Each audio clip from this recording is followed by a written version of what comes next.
Good morning. Good morning. Thank you for having me. Thank you. It's so good to have you. Before we get into anything gaming, Janu has a quote for you.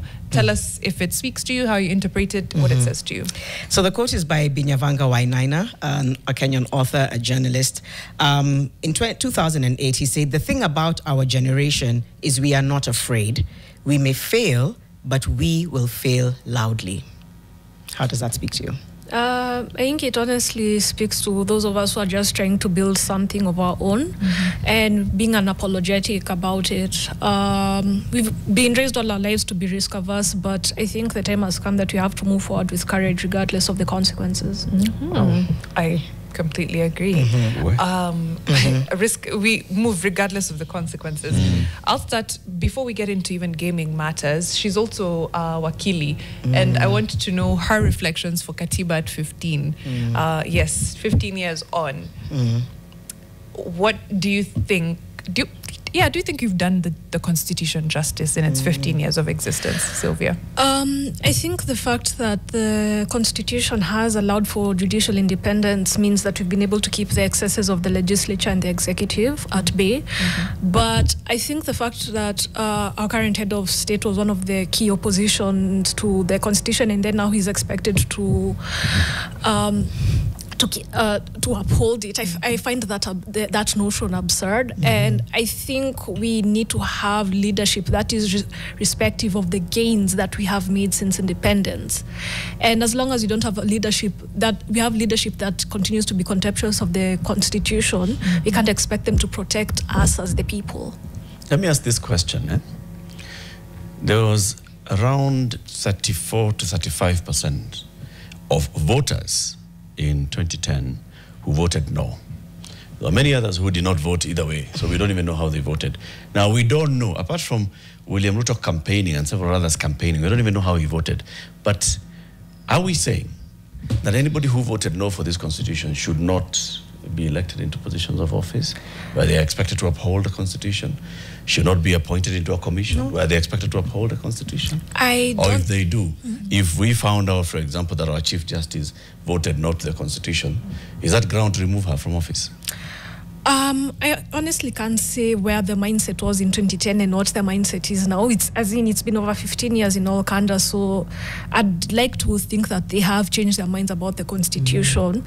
But I feel that someone who was loudly opposed to it can't really be expected to uphold the notions of truth, liberty, and justice, which are the foundations of of our Constitution. I mean, we started from the Independence Constitution, and now we wanted something new that enshrined what we as the people wanted, a Kenya that works for everybody. So someone who said no to it, why would I trust you to maintain it? So it's a question that I've been even going back and forth on a post that I put up. Where I was just like, you said no, and it's similar to what Sylvia said. It's a fair question. Just because somebody said no, we should be expected still to uphold. And that's, for me, that's now where the rubber meets the road. Is even if you said no, uphold it. Yes. But just saying Katiba Day, and everyone is just like, hiya. If everything that's happened this year, sir. So, because in also fairness, there are very many of those who said yes who have not upheld. Also, that's true. That's fair. That's fair. So, bottom line, we uphold it. Yes. Just good manners. Regardless of our individual views about it, which is the law. You don't have to agree with it, but you're expected Article to. 3 of the Constitution brings everybody and mandates everybody. Irregardless. I was going to ask Sylvia how she went from casual gamer to professional, but maybe we can take it back to go to what's a gamer? Somebody who's what is a gamer? Basically, if you play video games, be it on your console or your personal computer or your mobile phone, I'd say that you are a gamer. But for some of us actually play some video games professionally, because not all games can be played at a professional level. So there's some games like fighting games like Tekken, which I play at a professional level. There's Street Fighter, there's Mortal Kombat, there's FIFA, Call of Duty. So those are some of the games that can be played at a professional level. You just said, so what is the difference? Because you just said if you do play. So what constitutes somebody saying I'm a gamer? Is it just when you're competing in events, is it somebody who spends a lot of time, even if they're a student or work in a bank, but they spend a lot of time?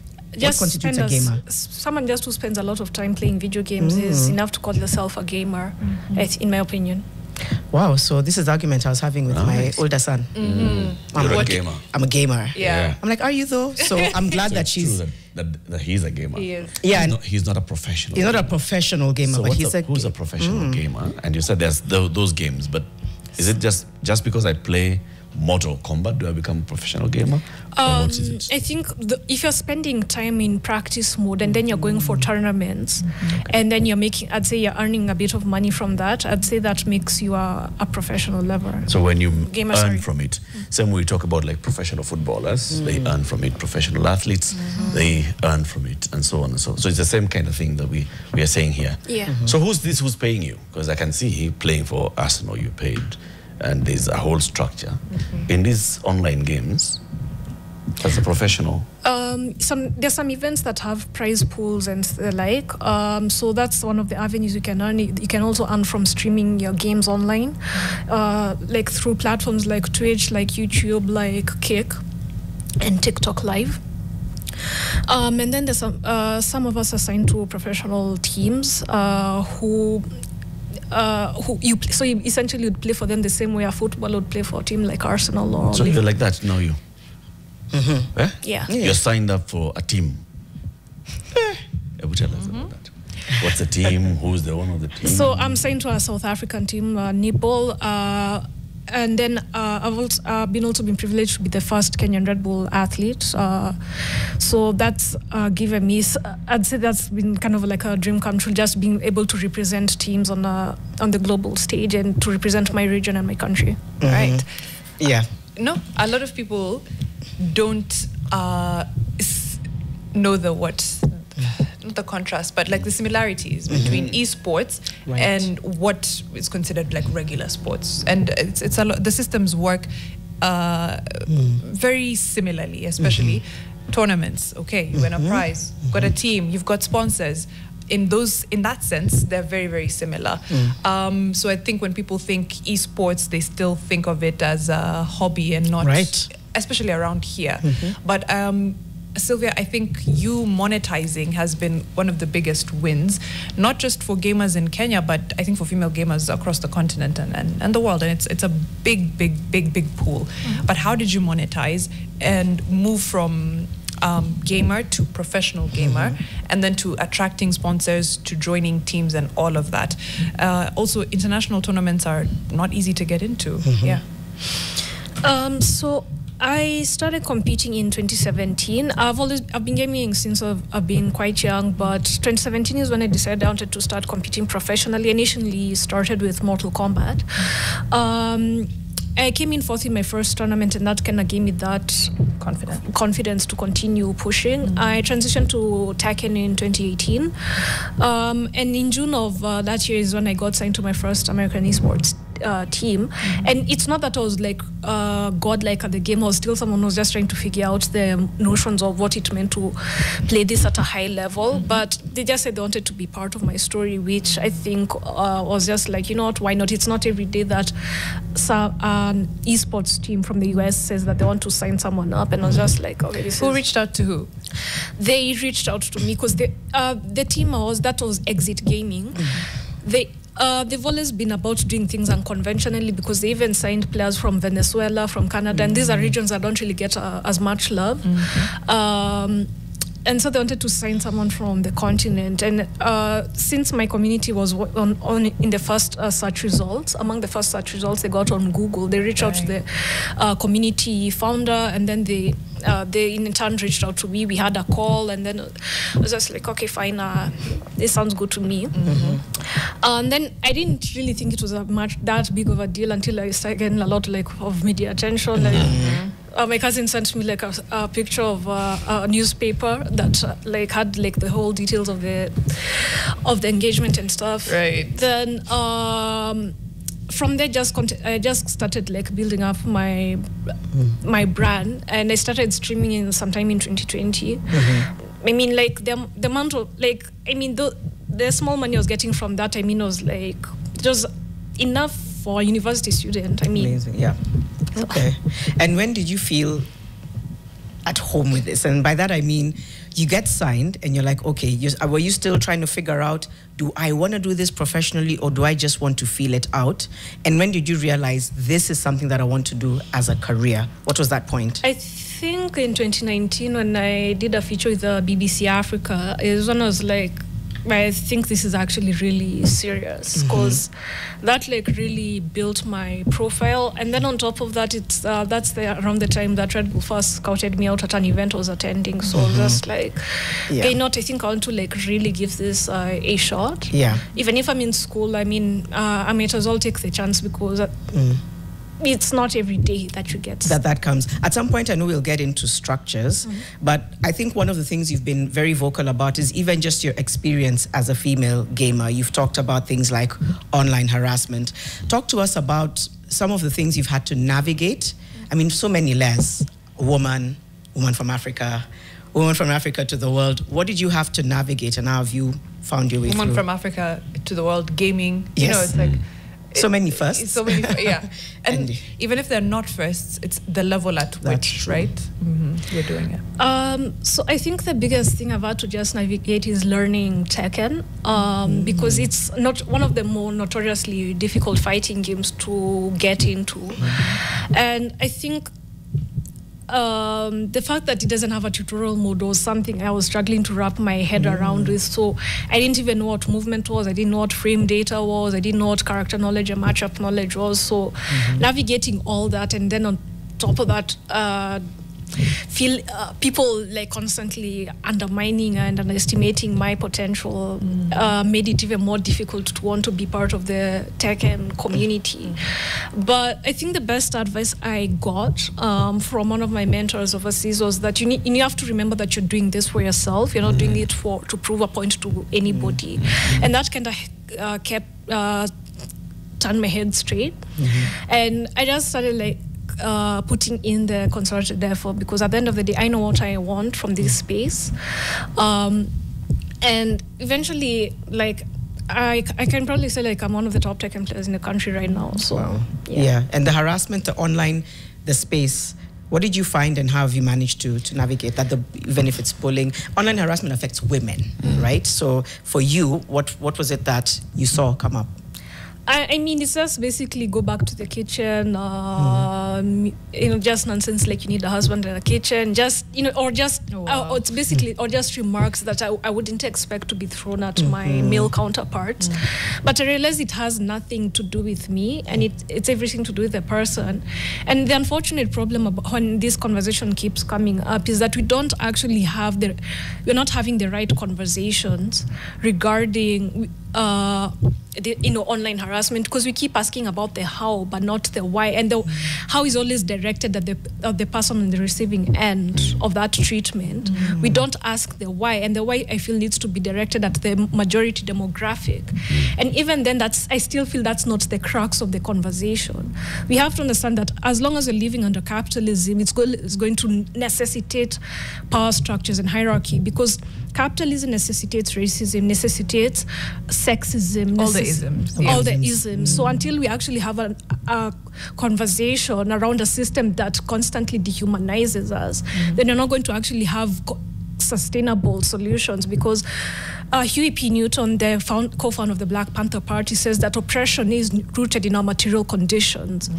So until we actually have that conversation, then I don't think we're going to actually end up having proper solutions towards it. Right. How do you marry your personal ethos around things like that, which is the truth? Capitalism equals all the other isms, and basically earning from an industry that is one of the biggest like capitalist monoliths, with sponsors that operate in that, tournaments that operate in, the whole ecosystem basically. I mean, at the end of the day, the fact that I'm living under capitalism gives me the authority to actually complain about it, because it doesn't make sense that that the prime of my life is always going to be around work, and especially long hours of it. I'm not saying work is bad, but the fact that that work does not dignify you destroys the soul. And unfortunately, a lot of us are trapped in I don't know if I should say terrible jobs, but we're working a system where let me use a gaming kind of reference. There's something we call downloadable content in gaming. That means that other than the base game that you buy, there's additional content that you can buy to, I'd say, add to the experience. So it's basically the moment you're born, you have to pay to continue living. I have to pay for what? I have to pay for food. I have to pay for housing. And I feel that's really dehumanizing in my opinion. Because as long as I'm a human being, we have international instruments like the United Nations, the Charter on Human Rights and any other human rights protocol that exists under international law that guarantees these things. And yet here we are. So it's I think the term Karl Marx used to say is called it dialectical materialisms, two things that are simultaneously true that are in opposition to each other. We love to say two Two things truths, can be dualities. Yes, dualities. Two things can be true at the same time. I'm thinking through the kind of, what would I call it, otherworldliness of gaming, which is, you're taken from this reality, transported into a different one. There's a lot of pushback with people. It's like, okay, why are you escaping? It's a tool for escapism. It's this, it's that. But it's also a tool for creativity. It's a tool for expression for so many other people. What do you think, as far as gaming is concerned, are the biggest wins for creativity, for even children and developmental capabilities and things like that? And then the biggest, perhaps, not detractions. Yeah, but the things that aren't so good. I think for gaming, as you said, it transports people to other, let me say fantastical worlds, for lack of a better term. And it allows people to, I'd say, you actually get to live in the experience of the main character that you're playing as, and you get to experience what their thoughts on the world are, how they navigate the realities and the experiences that are thrown at them. So I think it's an important tool for being able to build empathy, depending on what the story is. Because, for example, one of my favorite franchises is Assassin's Creed, and it's basically a historical franchise kind of game. So I get to experience what things like the Third Crusades would look like under Altair ibn Hawdou's the main character, and how he was navigating the reality of that era. Renaissance Italy, and you're playing as Ezio Auditore. So just learning things about that time period, him dealing with family loss, him lost in that need for vengeance, and so you build empathy. And a knowledge of history. And a knowledge of history. That's me with God of War. That's a really, that's a really profound perspective. I didn't see it that way. And I wonder as well with characters, like for example, if it's Mortal Kombat, because they add characters, right? I need to make sure I'm asking the right thing. Because new characters are born. New characters are born or new characters come. Do you sometimes grapple with certain characters? Do you sometimes feel like, why must they make this female character sexualized, or why do these kinds of... Why must her bust be here and her waist is here? Or are you like, it's her, this is her world, there's people like her, or this was modeled after a character. Let me try and understand her experience. How do you reconcile that? It's something that I've also not been too big of a fan of, because I understand the reason why it's a marketing kind of perspective why the initial Mortal Kombat games would sexualize female characters, but at the same time I'm just like, this is not a practical outfit for a woman to be fighting in. That's good. So I think I just take it as it comes at some point. I take it as it comes, but it's been a good thing that the more recent games in the franchise have put women in more practical outfits. So I think that's something that the industry had to grapple with, especially with Gamergate Gamergate sometime in 2014, 2016 thereabouts. What was Gamergate? Basically, it was like, it depends on which side of the aisle you're on. So it was people in the industry were saying there needs to be ethics in game journalism, but at the same time, a lot of the backlash towards female journalists was like there's also another overarching issue of sexism in gaming. So again, as I said, it depends on which side of the aisle you lean on. So it was this whole controversy about Mara, its ethics in journalism, and the other side it's about sexism against women in gaming. So at least it brought to the forefront of that conversation how women in the industry are also being treated, and that how that needs to change. So it also affected how game developers approached development in the franchises that they worked on. I want to ask a question about, just to get to understand gaming and how it works. Take us through the ecosystem. Are we saying that there's a developer who comes up with an idea, develops a game? How does that then get out into the market? How do we have investors coming in? How do we get players coming in? How do we get audiences coming in? If we were to look at it from the way you're saying, this is the same as the other sports. How? Take us through that ecosystem. Well, okay, so that side of gaming is that's game development. So as you said, the developer comes up with an idea, and then now I guess it's about now the issue of execution, which from what I understand requires funding. And because unless you're a very wealthy developer, you can't self-publish a game. So sometimes these ideas get sold to publishers who I think decide on how can also make decisions on how the game gets to be developed, and the funding revenue and the funding model. So that's from what I understand. And I think now with the idea of publishers who worth billions, sometimes it's also affected the quality of games, because they are interested in how much money they can extract from the player base, and sometimes that means that the game isn't actually a good game, because the quality has been affected in favor on how much money that they can extract from the ecosystem, which I find is a very predatory model.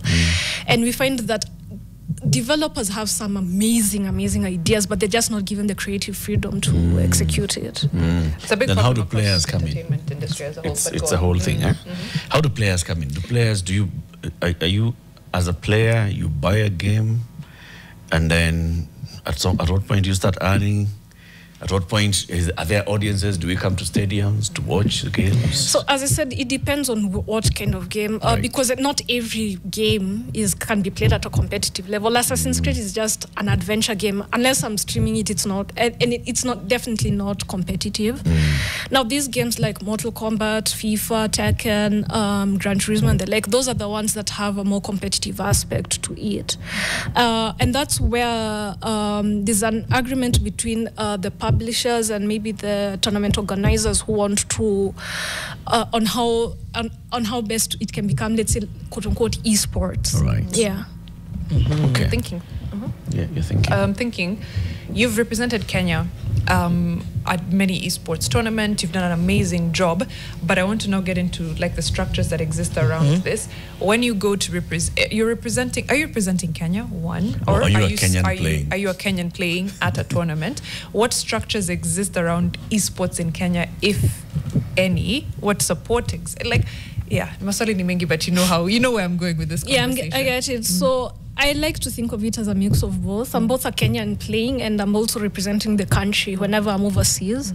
So we still don't have an official, I'd say, esports, Team Kenya esports kind of thing. But I know there have been many Kenyan players other than myself who've represented Kenya at different games, like the Birmingham, the Commonwealth esports games, There's the Global Commonwealth esports game. Yeah, the Global esports games, and then a couple. I think starting next year, the Olympic esports games are going to start doing. They're going to start doing qualifiers, and it's going to be eventually the qualifying teams will be playing in Saudi Arabia. Then there's also the esports Nations Cup again in Saudi Arabia. So I think those are good avenues for us to build up. I think that's a start for us to start building the right structures. We do have the esports federation in Kenya, but I think we're still not at that point where the parliamentary committee responsible for sports is really taking esports seriously the way they take athletics seriously. And I think it's I don't know if I should say it's a lack of imagination, whereby I don't want to make it a generational thing, but I think there's just a generational divide as well, that people just don't generally see esports as something worth investing in. Right. And yet, what could you speak to, especially with parents and teachers in schools? Let's start with parents. Recognizing gaming as a possible career path, as a tool for growth and education. I think I've interacted with you once, and you also said a lot of parents come to you and say, how do we? My child seems passionate, but I don't know what to do with him other than stop gaming the whole day. What are you doing? Go outside and play. Then you speak to Sylvia, like, but this could be something that they could do. So how do you speak to how much we can begin to reframe how we look at gaming, and what do you tell parents when they talk to you?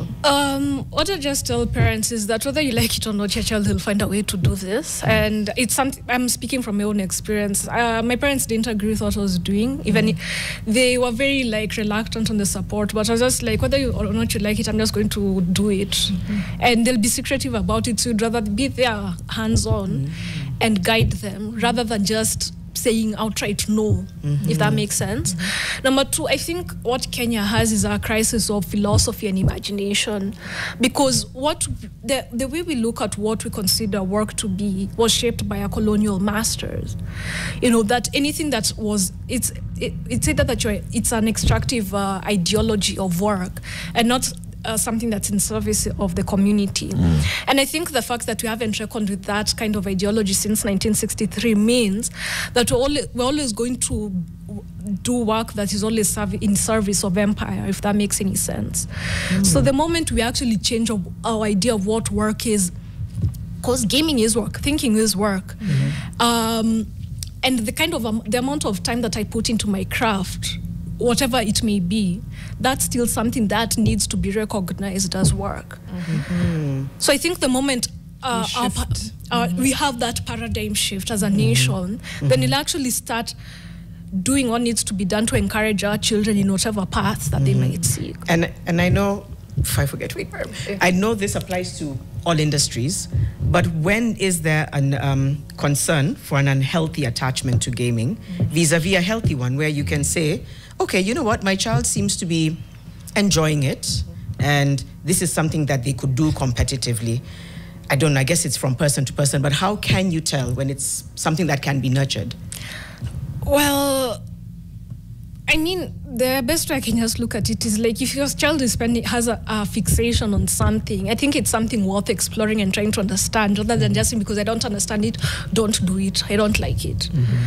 And the whole idea of gaming is addictive, I find that notion is flawed, in my opinion, because anything in excess can be addictive. You know? So because this idea of gaming is addictive came from the evangelical scare in the 90s back in the United States. You know, the way they'd say Harry Potter is demonic, Lord of the Rings is demonic. So the same way they say gaming is demonic, especially when that's the time Mortal Kombat came out, and you know, the finish him. You know, the whole the bloody the blood and the gore was so scary. So you know, they just started saying that gaming is outright evil just because they didn't understand it. But to Mariam's question, did you speak to the downside? Yeah, that was it. Okay. I was trying to think through the downside, which is as a crutch, because like you said, everything is everything in excess can become an addiction easily. Is there a downside? The one that most commonly is referenced is a desensitization to violence, especially in younger children. Is that something you can speak to? I can't say that I've experienced. Let me speak for myself. For yourself, yeah. Like, I can't say that I've experienced desensitization. Like, I mean, I won't necessarily flinch when I see something violent, but doesn't mean that I enjoy it. I mean, it still horrifies me. It's just that I'm not going to be whole clutching my pearls. Oh my God. Yeah, I get that from a personal perspective. I'm thinking through. You were wondering another very easy way to get buy-in of state, and we'll come back to state, but of state, of parents, of community into esports, because I think that's how we get it to move to the next level. It needs supporters. Sylvia can go to every tournament, but she's by herself. It doesn't make any sense.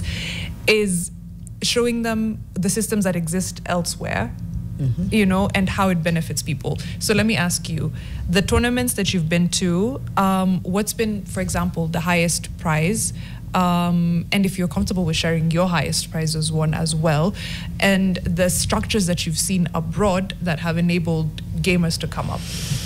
Well, so I think the biggest tournament I've been to is EVO, which is in Las Vegas.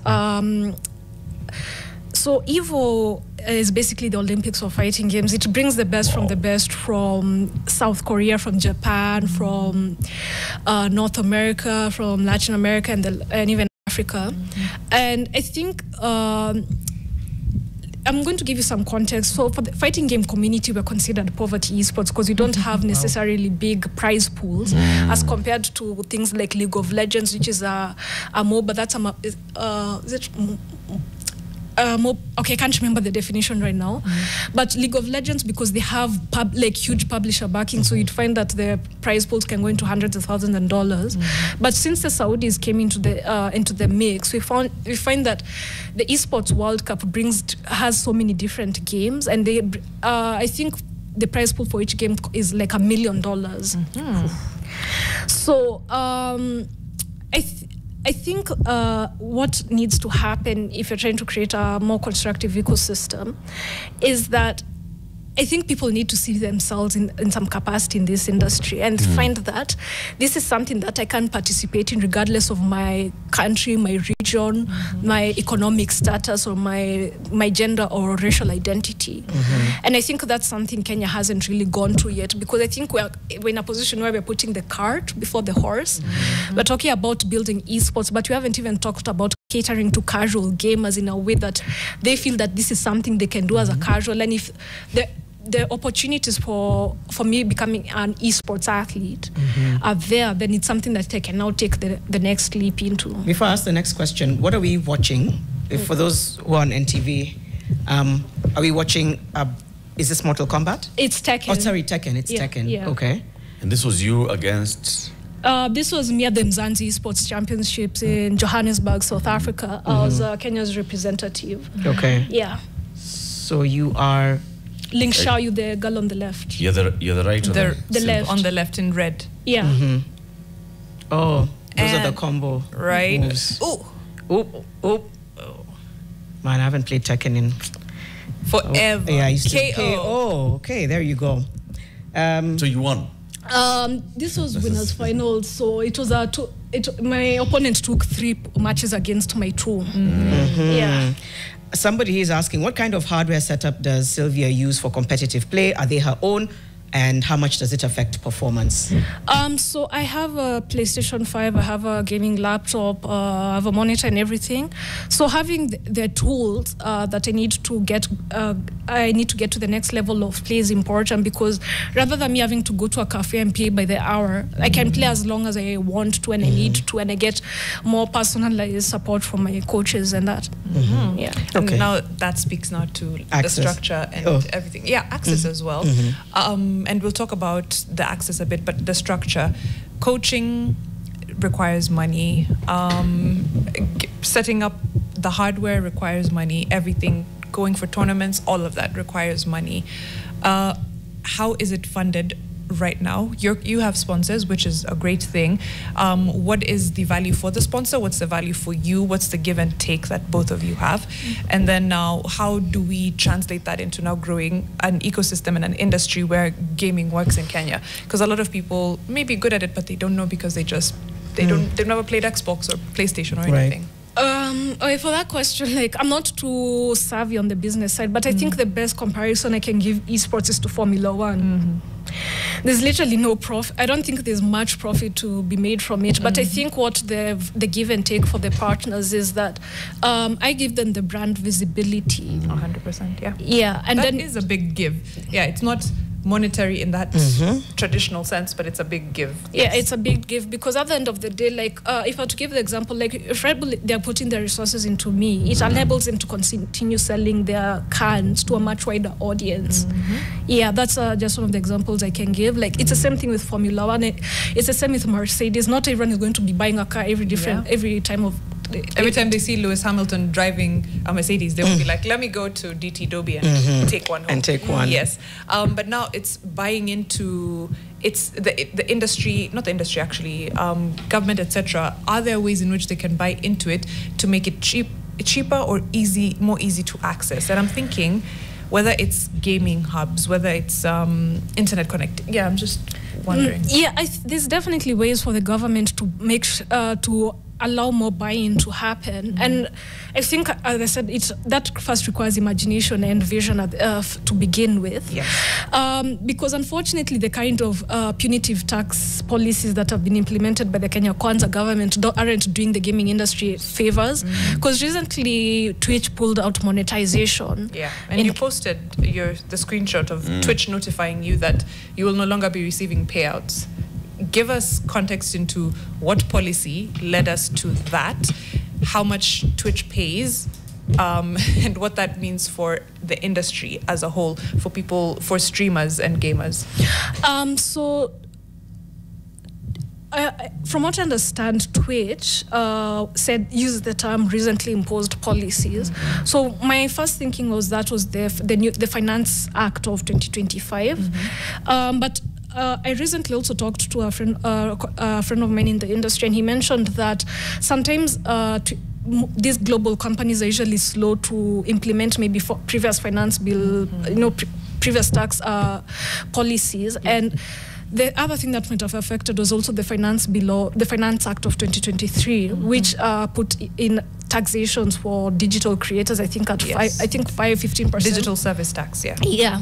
So I think maybe Twitch just recently, when they were like, maybe the legal team may be looking through the documents and are like, oh, we're actually supposed to, from 2023, we're supposed to have, I don't know, started talking about submitting tax documents. So I think that just like, Kenya is small fry in the grand scheme of things, so we're just going to pull out of the, and I also saw this year's finance bill also had something about tax on more digital creators. And I think that's very myopic, because I'd imagine someone in the government is saying that, oh, these digital creators are living large, they're not paying their taxes.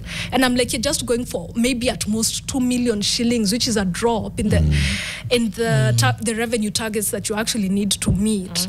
So that clamps down on the gaming economy here in Kenya rather than actually allow it to grow. And you could have just left the digital economy as it would have been goodwill that you would have invested, considering how precarious the Kenya Kwanza administration's position is currently. True. As a percentage of your income from everything, how much is Twitch? How much was Twitch giving you? I mean, Twitch wasn't really, it doesn't have the best payouts because I'm as an affiliate, so that meant it was a 50-50. If I was a partner, they would have given me 70 and they would have taken 30. But I'm just like, it doesn't have the best payout, but it had a lot to offer in terms of global audience.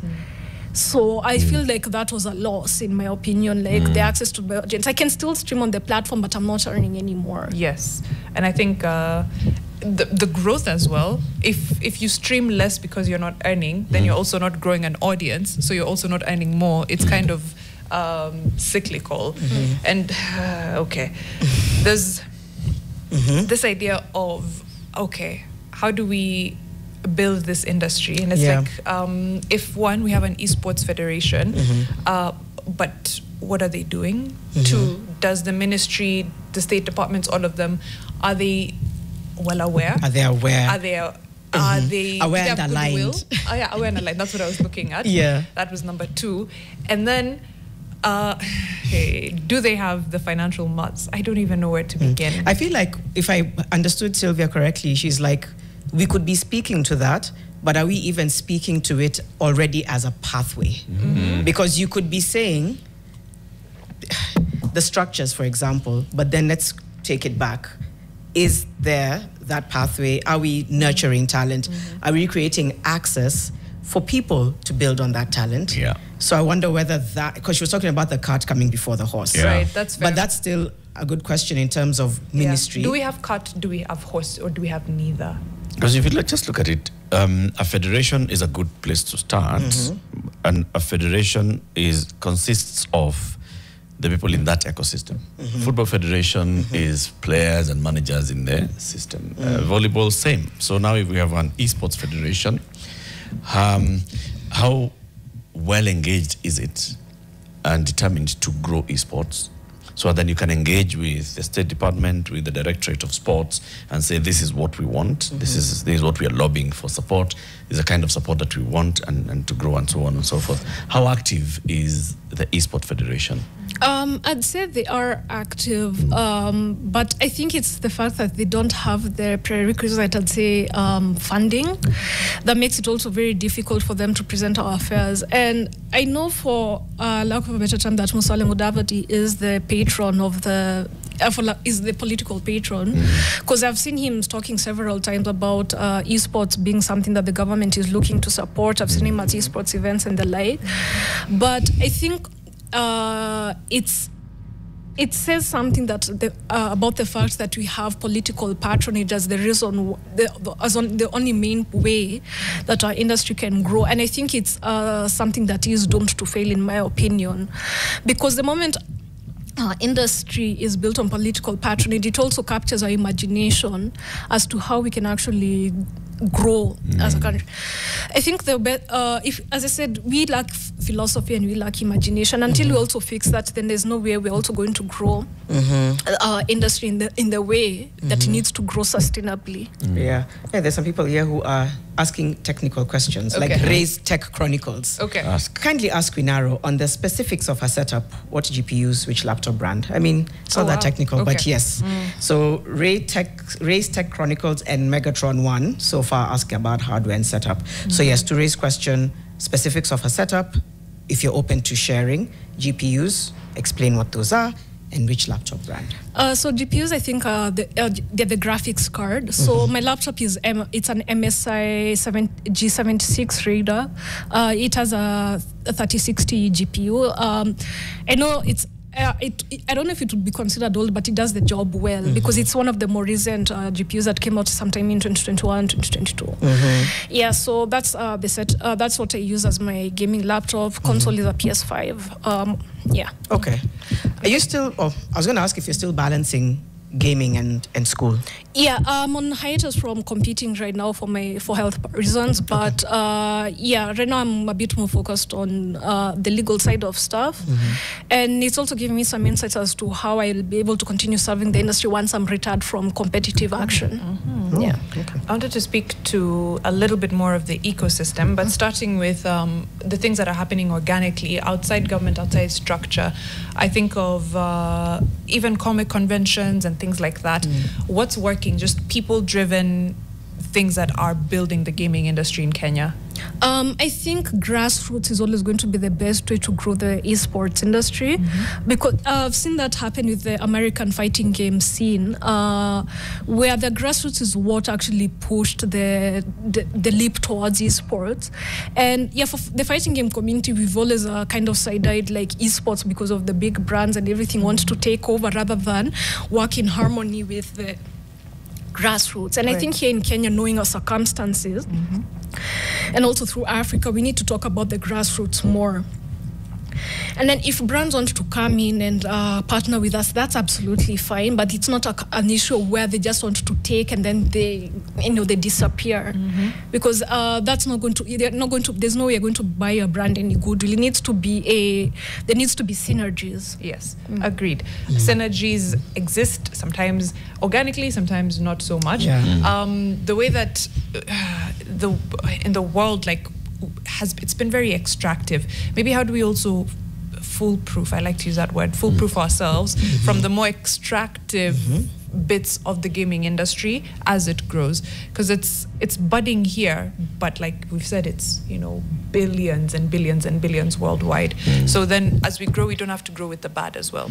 I think that how we can, I'd say, shield the industry from extractive economic models is that everyone needs to understand we all have a part to play. We cannot thrive on policy that's made by the 3%. It's because it's either we play a part or we either play a part. There's no in between there. Because I can't just come in and say we need to create policy that's not also reflective of the actual reality on the ground. As policymakers, we need to work in tandem with the actual people who've grown this industry brick by brick. And then from there, we create policies that shield us from economic extraction, but that at the end of the day, as I said, it's still, I think, still feel like it's a bit of a shorthand, because extractive is the design of capitalism at the end of the day. It's where we exist. Yeah. It always comes back to that. Would you go into policy? Yeah, as I said, once I'm retired from active esports, but it's, I give my insights where I can. Wow. Now I was just already going back to, in my mind I went to characters. I was going to be like, so tell us, who's your favorite character and why? Right. I think I was, intrigued when I was seeing it happen. That last time Which is, it actually speaks to her psyche. I like that question because it's an alternative universe, but it speaks to your psyche. Yes. As you decide who you are fighting as. I think that says something. But yeah, that's a good one. Yeah, my favorite character is Ling Shai, and I think you saw me using her on screen. I think what drew me to her was the cute Chinese schoolgirl kind of vibe that she had going back in Tekken 4. But there's a series on Netflix called Tekken Bloodlines that if any of you are interested, you can actually watch. She actually goes into detail as to why she's a fighter. And she says that most people think that she shouldn't be a fighter because they underestimate her because of her looks and her small size. And I think that kind of related to me. It spoke to you. It's because I was just like, everyone doesn't think that I'm worth anything, like things that I should be in the community. But I've always consistently proved them wrong and shown that I know why I'm here and I know what I want. That's really profound. Are there any players that have been phased out? I remember who was the one who did capoeira? There's Christy Montero, there's Eddie. Eddie, yes. Eddie is still in the game, but Christy, we haven't seen her in I think over 7 years now. When they leave. Hawako. Are there other gamers outside of Nairobi? Somebody's asking us here. Can you only bringing a Nairobi gamer? Right. I'm this from country? Nyeri County. There. I'm from Nyeri County. So she is not a Nairobi gamer. Yeah, she's a Kenyan gamer. Can we say that we have actually professional gamers? I know you're one big professional gamer. Are there other professional gamers in this country, and are they many? Are they spread out in the counties? I know there are other professional gamers in this country. A lot of them are based here in Nairobi because, school and maybe work and stuff like that. But I know there's some people from Nakuru, from Mombasa, from Eldoret, Tharaka Nithi and the like. I think it's just because Nairobi just has the best infrastructure as of now. And I think that's something also the Federation I know has been trying to work on, into trying to make sure that the opportunities are equally spread amongst the 47 counties.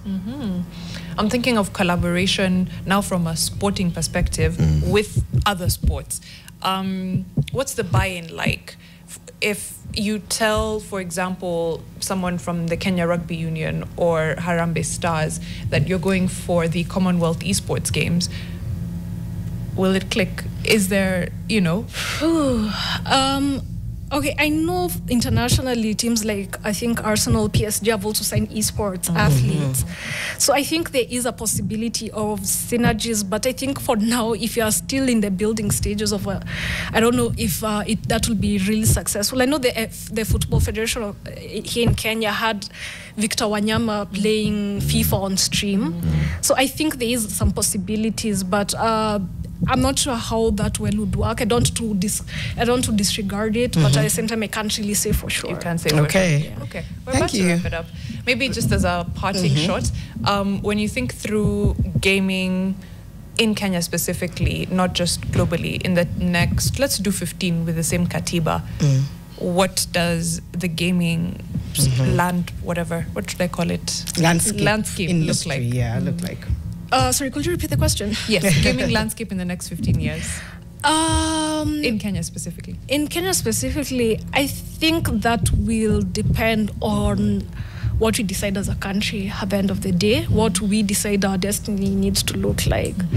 So I think if we continue at the same trajectory, I think 15 years from now, we'll come back to this conversation. I'm sorry to say. Maybe not. Same with Katiba. Yeah. So, if we continue with this trajectory. So for now, if we're talking about being history beaters and not history repeaters, we need to decide that we want different as a country. Yes. We need to open ourselves to having the hard conversations. And to tell our stories. It's also about storytelling. Yeah. Sylvia Gathoni, aka Queen Arrow, has been our guest this hour. Thank you very much for your insights. There's a live event that is going to be happening just in a bit.